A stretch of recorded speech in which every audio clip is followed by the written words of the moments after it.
Welcome to Not Your Ordinary Parts, a podcast where we talk about hard things associated with the human experience with the goal of increasing awareness, growth, and healing.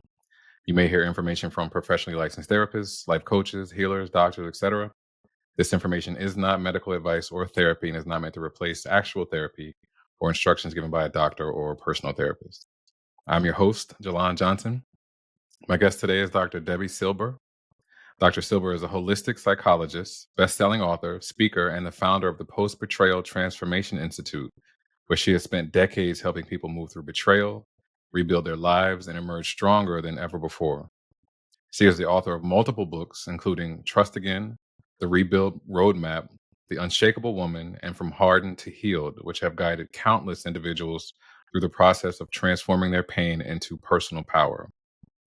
Dr. Silber didn't just study betrayal, she lived it. After experiencing profound betrayals from both her family and her husband, she was left broken, ashamed, and stuck in survival mode. With no roadmap for healing, she took matters into her own hands, enrolling in a PhD program to study betrayal. And in doing so, she made three groundbreaking discoveries that have changed the way we understand healing.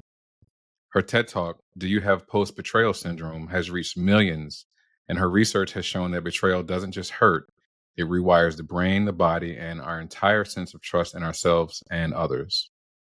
Most importantly, Dr. Silber has proven that full healing is possible, and she has spent her life helping others break free from the pain of betrayal, not just to survive it, but to come out on the other side happier, healthier, and stronger than ever. So, Dr. Silber, welcome to the show. Thank you so much for being my guest. Thank you. Call me Debbie, please. I will. I will. Also, I gave a brief introduction, but so that the audience can get to know you better, would you mind giving us a little bit of background about yourself and how you got to who and where you are today? Of course, sure. So I don't think anybody says, I think I want to study betrayal. No, you study it because you have to. So I'm in business 33 years and it was health, mindset, personal development. And then I had that painful betrayal from my family, which you mentioned. Thought I did what I needed to do to heal from that. And then it happened again a few years later. This time it was my husband. So that was the deal breaker. Got him out of the house and looked at the two experiences thinking, okay, I'm either the poster child for betrayal or like something's got to happen with this. And usually I go to books or courses or something to kind of help me get out of something. And I couldn't find anything. So here I was, 4 kids, 6 dogs, a thriving business. And I said, I need to study this. This is bigger than anything I've ever experienced. So I enrolled in a PhD program. And the whole reason was just to help me heal so I could be better for my kids, my clients. And I had no idea really what I was embarking on. And I didn't know how I was going to pay for it. I didn't know how I was going to manage the time, but I knew I needed to find a way out of this jam. And that study led to 3 groundbreaking discoveries, which changed my health, my family, my work, my life. Thank you so much for sharing that. And it's true. I don't think anybody, has the heartbreak of betrayal and then says, you know what, I think I'm going to study betrayal. So that was a bit different. Yeah, very different. And betrayal shakes us up. It's so unlike other traumas, and that was actually the first discovery. I had been through death of a loved one. I had been through disease. And I was like, betrayal's different, but I didn't want to assume it was the same for all my study participants. So I asked them, if you've been through other traumas besides betrayal, does it feel different for you? And unanimously, they Mhm. said it's so different. And here's why. Because it feels so intentional, we take it so personally. So the entire self gets shattered. Rejection, abandonment, belonging, confidence, worthiness, trust. They're all destroyed. Like when we lose someone we love, and most people, at some point have, right? And if you reflect on it, you realize we grieve, we mourn the lost. Life will never be the same. But you don't necessarily question the relationship.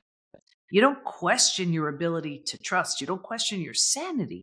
With betrayal, you do. So that betrayal is a different type of trauma. That was the first discovery. Mm. Did you or had you ever experienced or seen betrayal like in childhood? Maybe in your early life, or was it the same type of betrayal, or like what did it happen in like steps to get you to this point where you were just like, oh wow, this is big and it's something I've been experiencing? Yeah, I think it was those micro betrayals. as I was younger, and then a bigger family betrayal later on. But the way I define betrayal also is it's the breaking of a spoken or unspoken rule. And every relationship has them. And the way it works is the more we trust and the more we depend on the person, the deeper the betrayal. So imagine a child who's totally dependent on their parent, and the parent does something awful. Right? That's going to have a different impact than, let's say, your best friend sharing your secret, your coworker taking credit for your idea. Still betrayals, different level of cleanup left in the Mm, wake. But especially when these betrayals happen earlier in life, you know, it really affects our nervous system. We think, okay, this is how relationships work, right? mm. So if we don't clean up this stuff, we think, okay, well, we know how to kind of navigate these types of relationships. And it's really natural to move into adult relationships with these things, still kind of lingering. You mentioned that it affects the nervous system, and I thought about a child who may have a severe betrayal, then they carry that burden in their nervous system into their other relationships, and it's how they show up um, at work and intimate relationships with their friends. Like, what kind of impact does that have on just Oh, adulthood? it has an impact on everything. And here I'm going to share with you how even something that we can look at as so small can have an impact. Like, let's say you were a little kid. You're a Mm, 10-year-old kid, and you had earth-shattering news to share with your mom, let's just say. And you race into the kitchen, and she's on the phone. So she's like, shh, shh. Doesn't mean anything. She just means I'm on a phone call and shh, right? You could have made that mean in that very instant, I don't matter. Now, what we feed grows. So if you have that idea in your mind, I don't matter, I don't matter. And now you feed it, right? And now you put some steam behind it. Now all of a sudden someone can accidentally slam a door in your face. And you're like, I don't matter. Someone could cut you off in traffic. I don't matter. And now think about it, from something so seemingly insignificant as that, we've made it mean I don't matter. So now think about even something like that, how that would impact who you date, what you do for work, what you wear. I mean, all of it, just because of something as simple as the way we've interpreted something. So that's something like that. So now imagine a real betrayal, mm. abandonment or rejection or just, anything like that is just so not as a child what you've expected or hoped to receive. You could really see how it would have a profound impact on Sure. everything in your adult life. Sure. Thank you for sharing that. Yeah. And your story in particular, there was a moment where you hit rock bottom Ooh. and you collapsed and landed in the emergency room. Can you talk about what that was like? Yeah. Oh, you know, um, there are these moments, these dark night of the soul moments Mm, where you just get cracked wide open. And this was a moment. I mean, I remember it like it was yesterday. We have these moments where we say, if I can keep doing it, like we're sort of just going through the motions, trying to get through our day or whatever. But this betrayal was from my husband, tortured me. I mean, I'm a highly sensitive empath with integrity as my highest value. So now imagine something like betrayal on someone like me. It's horrible for anybody, but it's like it was absolutely devastating. So I was torturing myself in how to move through this. And do I even speak to him? I mean, of course I had to because of the kids. Do I, do I didn't even know. And then, here I was on a coaching call, like trying to coach, as I was going through all of this. And I remember, we were winding down the call, and I got off the call quickly because I felt like I was going to pass out. And I ended the call, and there I am on my office floor. And my daughter took me to the hospital. And I remember having all these wires in me and all of this stuff. And then it hit me where I was like, this is going to kill me if mm, I don't get myself together. It was a panic attack. I thought I was having a heart attack. I didn't know. And that was the moment where I was like, oh, no, no, no, no, no. This has already taken away too much from me. To let it affect my health in this way, I'm just giving it that much more power. It's up to me. I have to mm. make some changes. And I did. Thank you for sharing that. And I'm terribly sorry that you had to go through that. You mentioned a dark night of the soul and things that crack you wide open, and this for sure sounds like that was a moment for you. And from what you've said, like you didn't have a roadmap for healing, no guide, no program, so you created your own. And then you made these three groundbreaking discoveries that changed the way we understand betrayal. Can you share all three of them and how significant they are? Yeah. So the first was that betrayal is a different type of trauma that needs a different way to heal. And originally I was studying betrayal and post traumatic growth. It's kind of like the upside. I always like the upside of something instead of just hanging on to the pain. So I studied that and I realized the attack to the self. It doesn't really, that's what's so significant about betrayal. That's not really what happens with other traumas. So when I realized, yes, the invitation, like with post traumatic growth, is rebuilding your life, you also have to rebuild the self, right? So it's a little bit different. So I coined a new term, post betrayal transformation, the complete and total rebuild of your life and yourself after an experience with betrayal. So that was the first discovery. Betrayal is a different type of trauma that needs its own way to heal. When you just go about healing as if it's another type of just a regular, not regular as in lesser, but different, Sure. it doesn't work. So that was the first. The second discovery was that there's this collection of symptoms, physical, mental, and emotional, so common to betrayal, it's now known as post betrayal syndrome. And we've had over 100,000 people take our post betrayal syndrome quiz on our site to see to what extent they're struggling. And a few things about that. We've all heard that saying, time heals all wounds, right? Well, I have the proof that when it comes to betrayal, that's not true. There's a question on the quiz that says, is there anything else you'd like to share? And people write things like, my betrayal happened 35 years ago. I'm unwilling to trust. My betrayal happened 40 years ago. I can still feel the hate. So we know that when it comes to betrayal, you cannot count on time. You can't even count on a new relationship to heal it until and unless you deliberately and intentionally heal from it. It will follow you around in your work, in your health, in your relationships. And I have the stats that I pull every few months to see where people land. Happy to share them if that would serve. Sure. Okay. Because that'd be a weird moment if you said no. Okay. All right. So now imagine men, women, just about every country is represented. Okay. As much as you're going to hear the symptoms, listen for these numbers. 78% constantly revisit their experience. 81% feel a loss of personal power.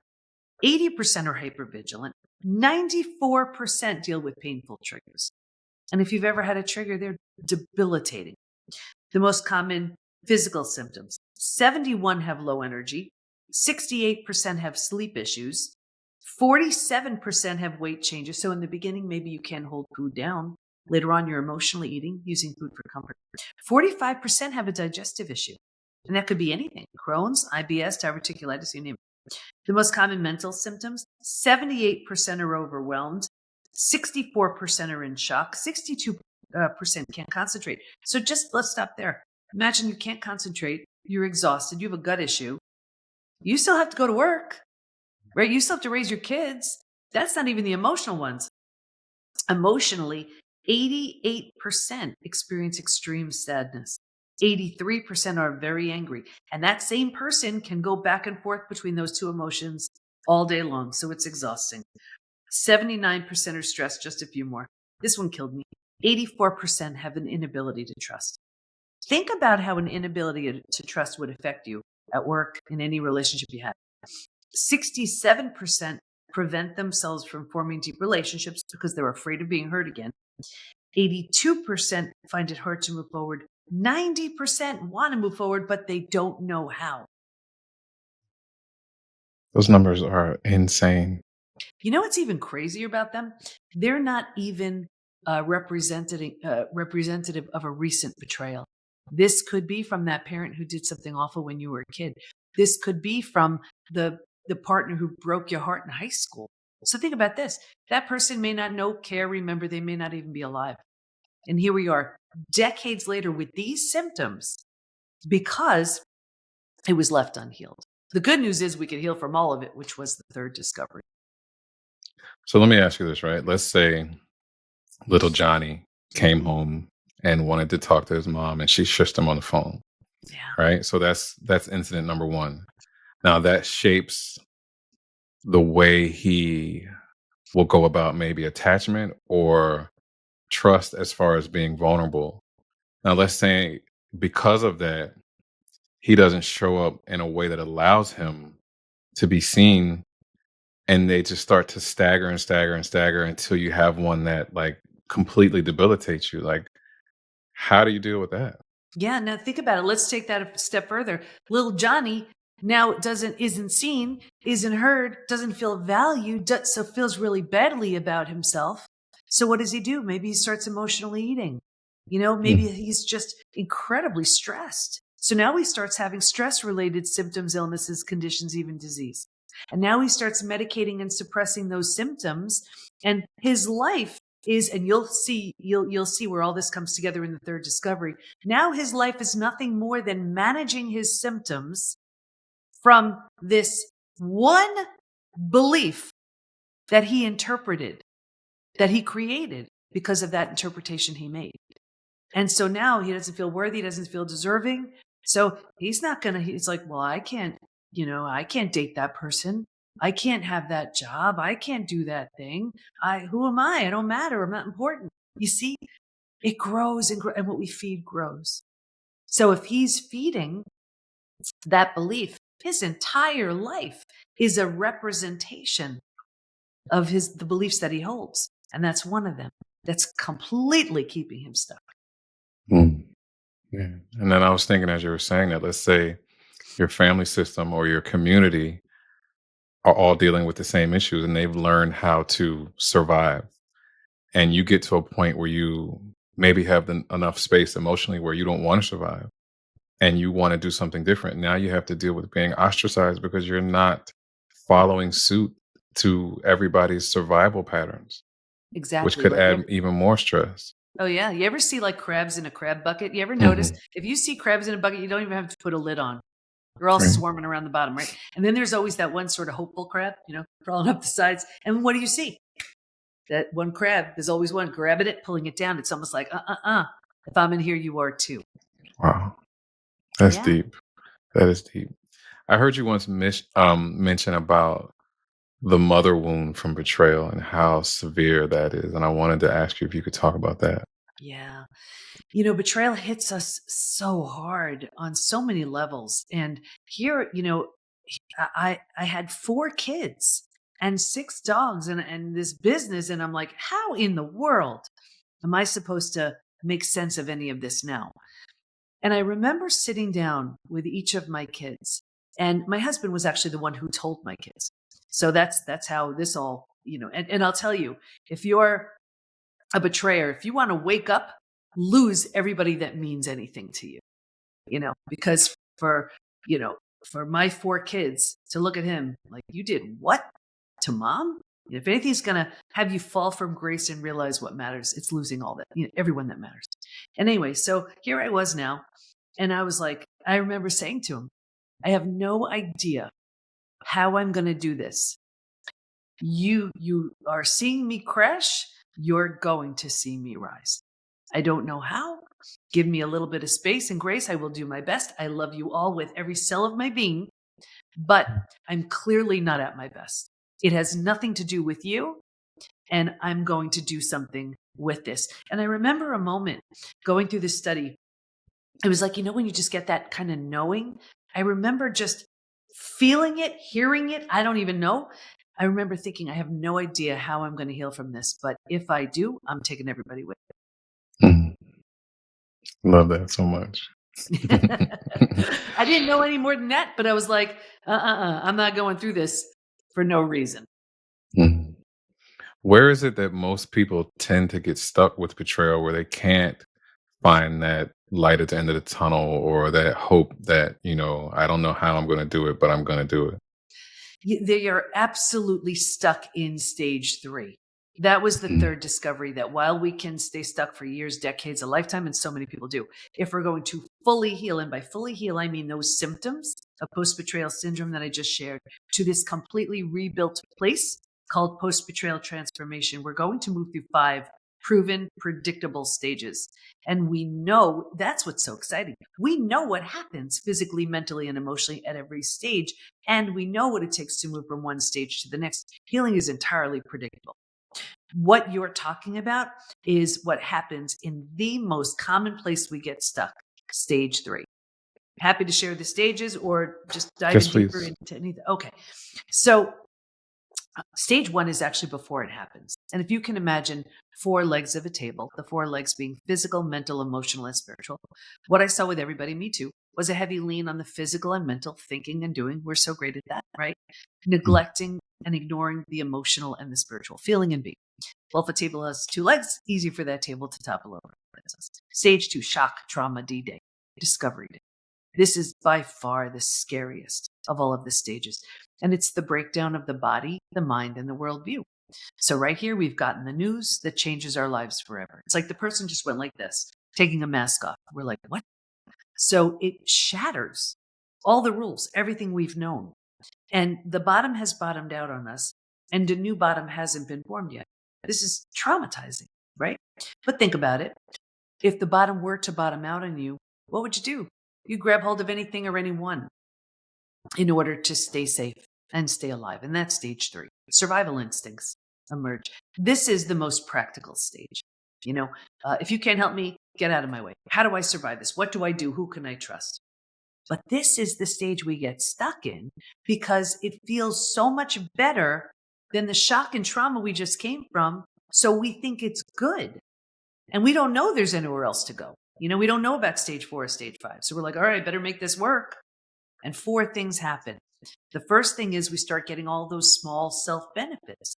We get our story. We love our story. We get to be right. We get someone to blame. So we plant these deeper roots. And now we're here longer than we should be. So the mind starts doing things like, maybe you're not that great. Maybe you deserved it.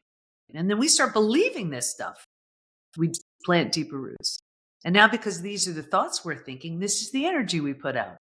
Well, we only attract who we are, right? Like energy attracts like energy. So now we're attracting all of these things towards us to confirm this belief. Like, here's where we start going to therapy.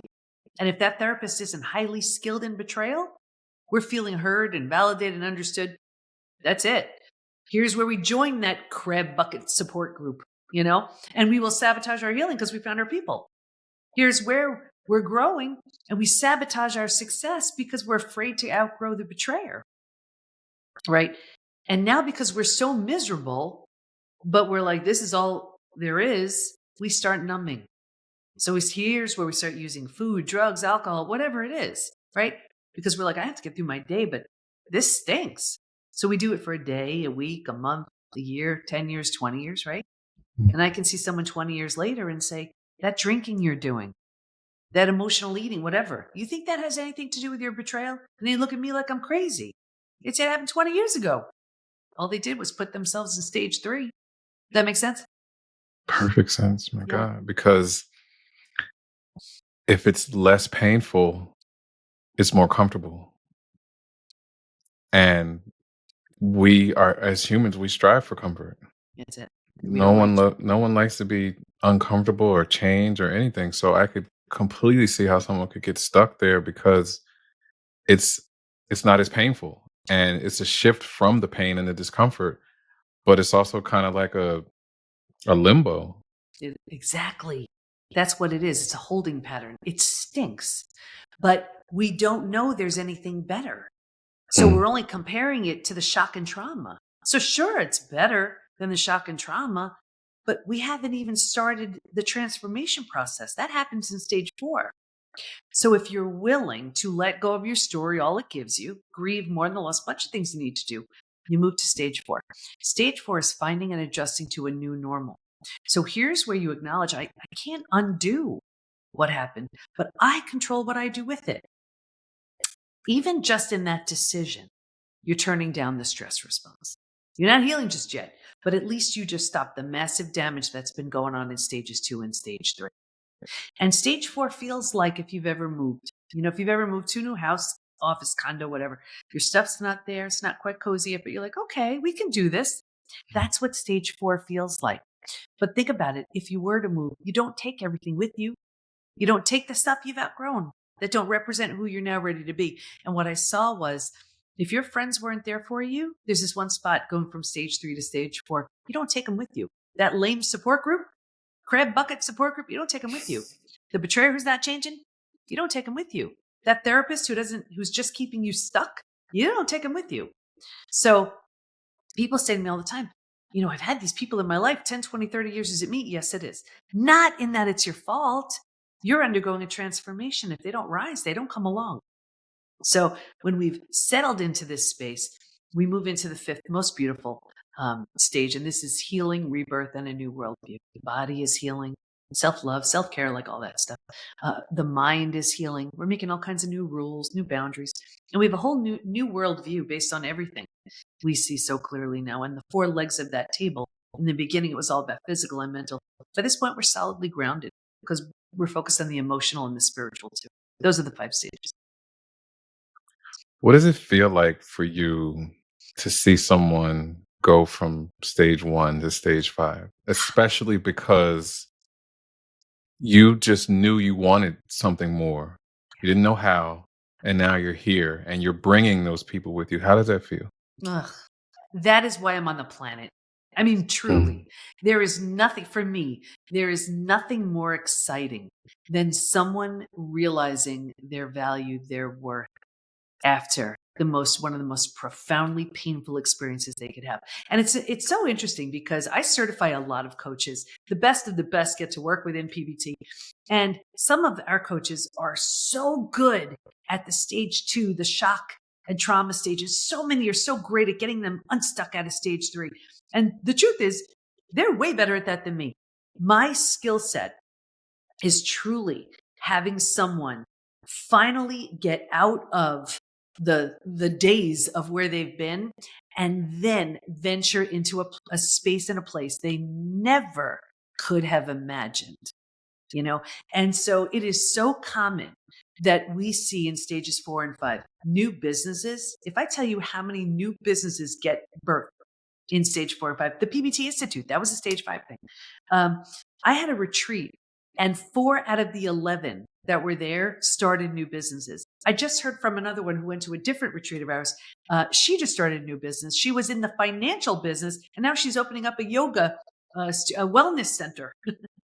That's awesome. It's so beautiful to see new levels of health, new relationships, either with the person who hurt you in a very different way or with someone entirely new. You don't have access to that when you're stuck in your trauma.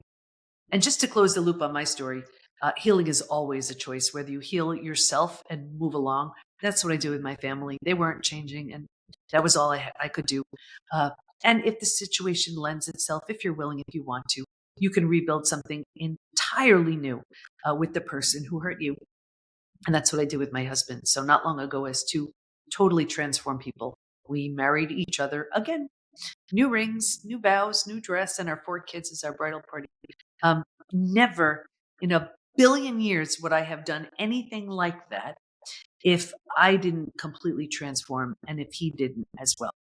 Betrayal will show you who someone truly is. It also has the opportunity to wake them up in the same kind of way. Not that you have to do anything with it, but the opportunity is there if you want to. Thank you for sharing your story, and I'm so glad it had a happy ending. Yeah, and it's so funny because now we are having so much fun, but it's a whole new relationship. It's like same people, but not the same people. Just Sure. new levels of respect, new levels of love, integrity, all of it. Now, was it the absolute hardest thing I could ever do and absolute darkest time in my life? 1,000,000,000%. Mm, 1,000,000,000%. Thank you for sharing that. I wanted to talk a little bit about the nervous system Mm-hmm. and the language of the body and how it relates to betrayal and trauma, and how difficult it can be for someone who is experiencing betrayal to understand what their body is telling them. It's so hard because, we think PTSD is just reserved for like war veterans. They hear a car backfire and they're reminded of that time they're in battle. It is very much a part of betrayal, where we're triggered by something, a reminder, something we see, something we hear, something we think about, whatever it is.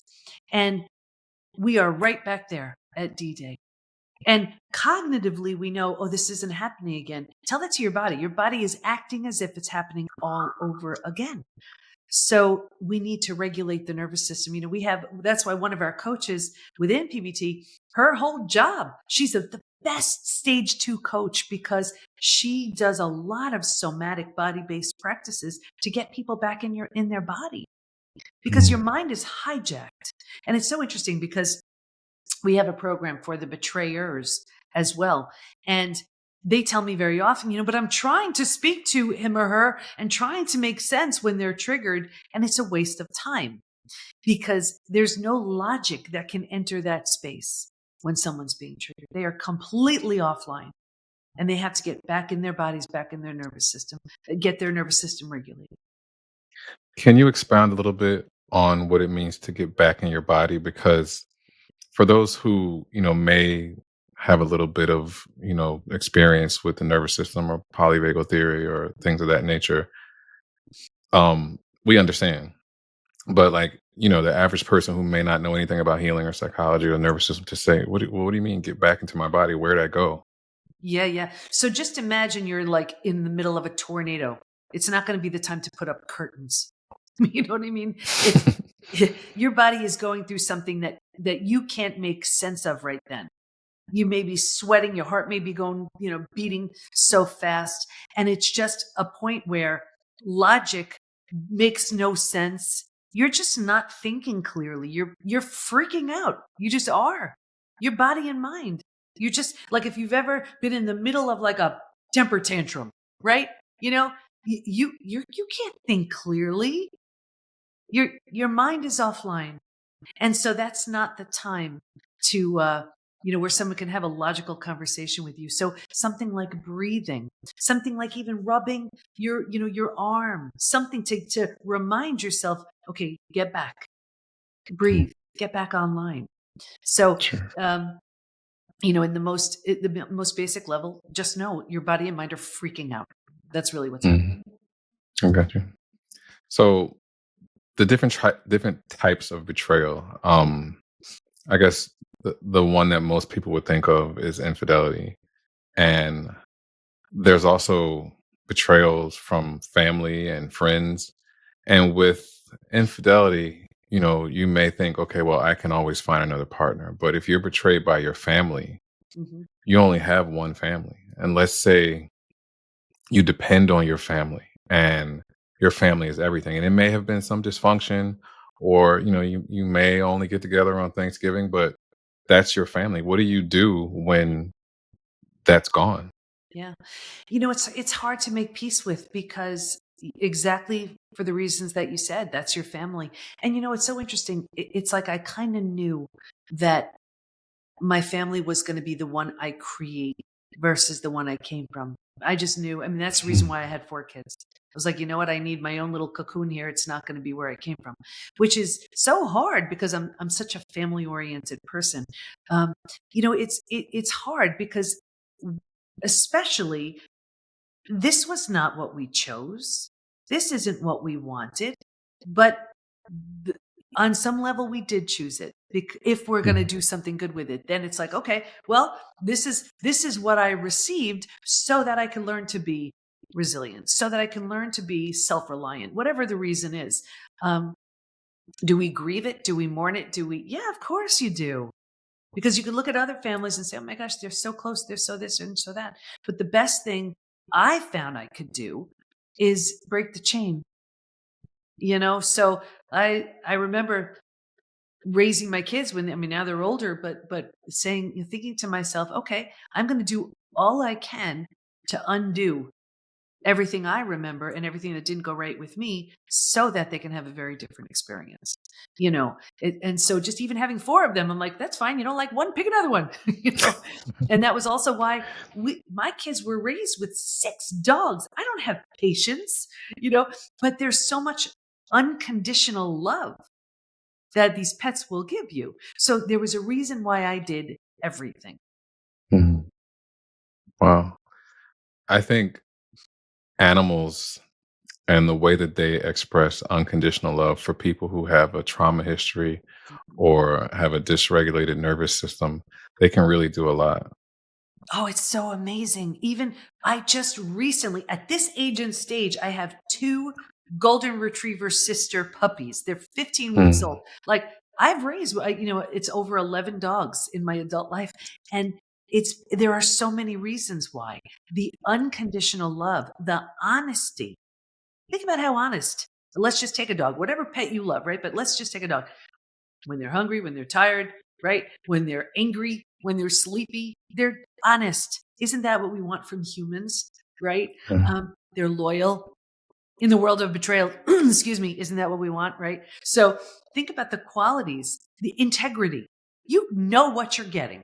You just do, right? With your pet, with your right, and that the oxytocin. This is the cuddle hormone. This is what has us feel close. You hug a dog, you play with a dog, you feel that. So there are so many reasons why pets are so helpful to our healing, just to bring out the best in us. And they don't mm. care what we're feeling, what mood we're in. Doesn't matter. What we look like. Doesn't matter. Yeah, that's so true. So I want to ask you a question for someone who is dealing with, in the midst of, or has been betrayed, um, and they want to get better, they want to get through it, and they're taking baby steps. Mhm. How will they know when it's safe to trust again, um, in the process of trying to understand if it's possible for them to do it, and how does that then go from pain to power? Kind of, resembling your story. Yeah.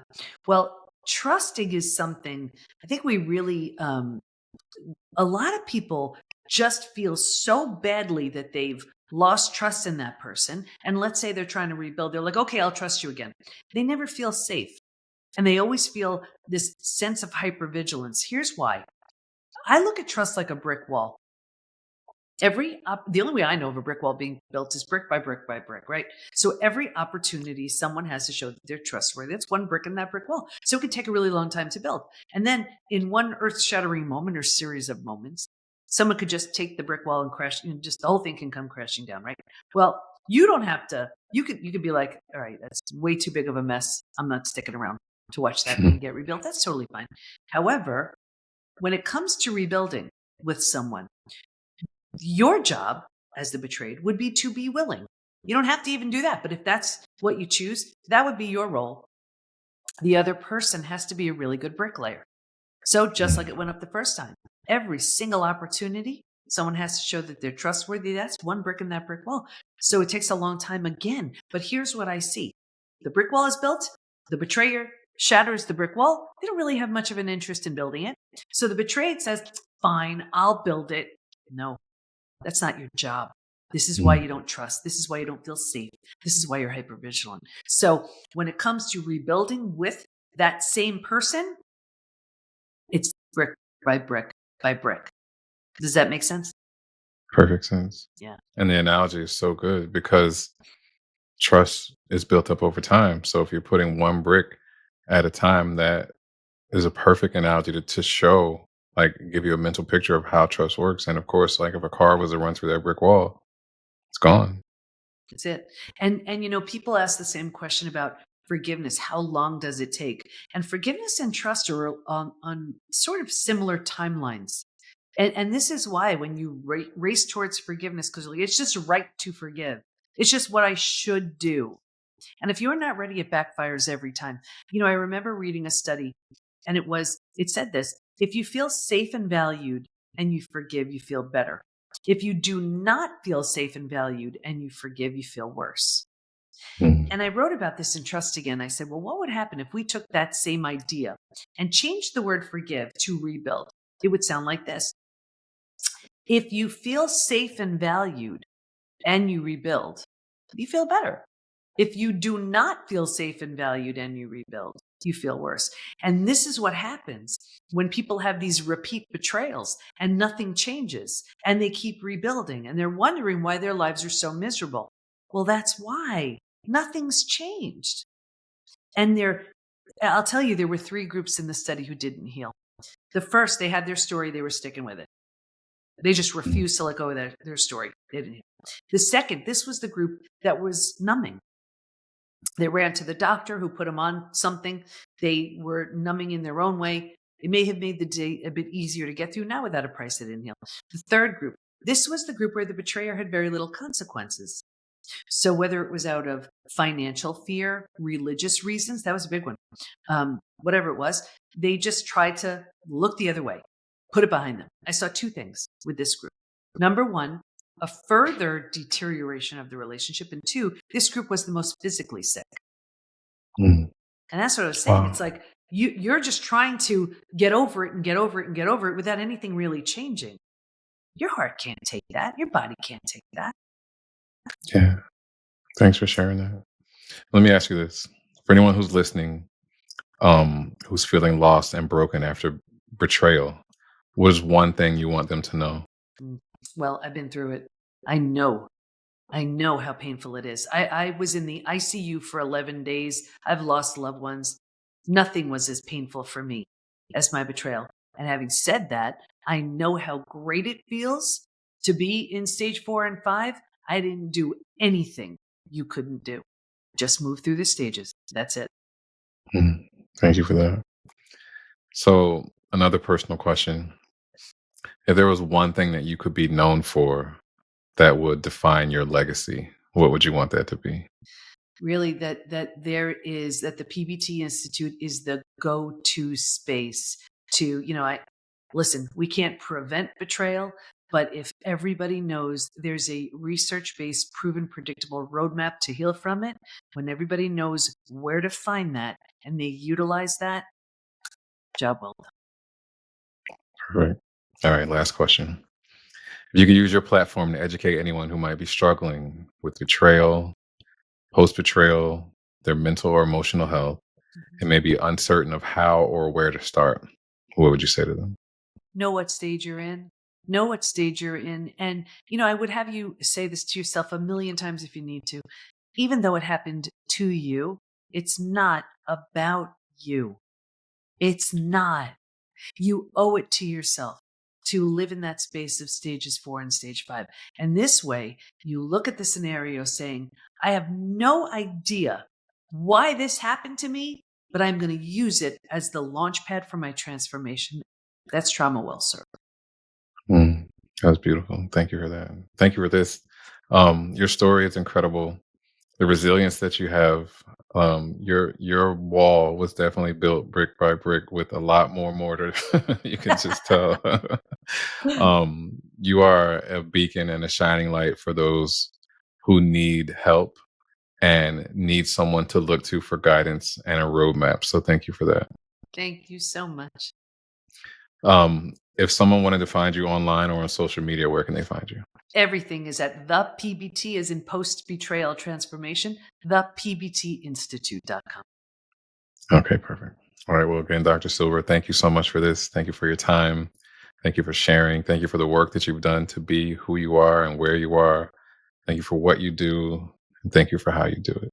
Thank you so much. It's people like you that give people like me a voice.